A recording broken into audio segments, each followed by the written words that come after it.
हरीश नाम का एक आदमी ट्रक ड्राइवर का काम करता था।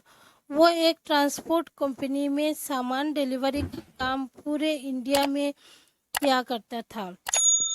एक दिन वो सामान की डिलीवरी लेकर महाराष्ट्र में जा रहा था। वैसे तो हमेशा हरीश के साथ कोई ना कोई हेल्पर डिलीवरी के समय रहता था, लेकिन उस दिन उसका हेल्पर बहुत बीमार था, इसलिए वो बिना हेल्पर के ही वो डिलीवरी करने जा रहा था। क्योंकि हरीश को उस सामान की बहुत जल्दी क्लाइंट को डिलीवरी देनी थी। रास्ते में शाम को वो एक ढाबे पर रुका, जहां उसने भरपेट खाना खाया और जल्दी ही वहां से निकल गया। आगे वो जिस रास्ते से जा रहा था वो पूरा सुनसान रास्ता था। अब शाम ढल चुकी थी और रात हो गई थी। कुछ दूर सड़क पर चलते हुए हरीश को रास्ते के किनारे पर एक ट्रक पलटा हुआ दिखाई दिया, जिससे उस ट्रक का सारा लोड सामान बाहर बिखरा पड़ा था। वह काफी अंधेरा था, लेकिन उस ट्रक की हेडलाइट और टेल लाइट जल रही थी। हरीश ने ऐसी स्थिति में उस ट्रक ड्राइवर की मदद करने के लिए अपना ट्रक रोक लिया। हरीश ने पास जाकर उस ट्रक के केबिन में देखा, लेकिन उसे ट्रक में न तो कोई ड्राइवर और न ही कोई हेल्पर नजर आया। उस ट्रक के आगे का शीशा टूटा हुआ था और आगे वाला हिस्सा अंदर धंसा हुआ था, जो देखने पर ऐसा लग रहा था कि ट्रक किसी खंभे से टकराया हो, लेकिन वहां पर ऐसा कोई खंभा नहीं था। रास्ते के एक तरफ खाई और दूसरी तरफ घना जंगल था।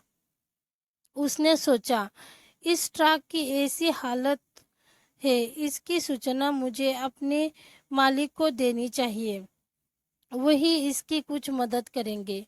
उसने तभी अपने मालिक को फोन करके बताया।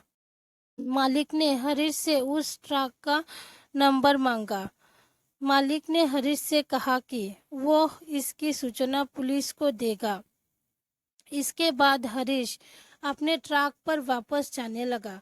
तभी उसके पैर के नीचे कुछ चीज आई।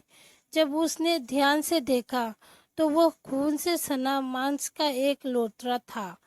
इसके बाद उसने अपने ट्रक पर वापस जाकर टॉर्च लाइट निकालकर लेकर आया। उसने टॉर्च जैसे ही ड्राइवर की सीट के नीचे मारी तो वहां बहुत सा खून बिखरा पड़ा था, जिससे हरीश बहुत डर गया। तभी उसके पास के जंगल की झाड़ियों के सरसराने की आवाज आई। हरीश ने झाड़ी पर टॉर्च मारी तो उसको दो लाल रंग की आंखें चमकती हुई नजर आई। वो एक 10 फुट का जानवर की शक्ल का जीव था। वो जैसे ही हरीश की तरफ लपका, हरीश बड़ी तेजी से ट्रक की तरफ भागा और अपना ट्रक स्टार्ट करके भगा लिया। हरीश की अब भी सांस फूल रही थी। हरीश को अब समझ आ चुका था कि उसी डरावनी जीव के सामने आने के वजह से ही वो ट्रक पलटा होगा और उसने जरूर ड्राइवर और हेल्पर को मार दिया होगा। हरीश डिलीवरी करके आने के बाद भी उसी रास्ते से आया, लेकिन अब दिन का समय था और उसने अब की बार रुकने की बिल्कुल भी नहीं सोचा।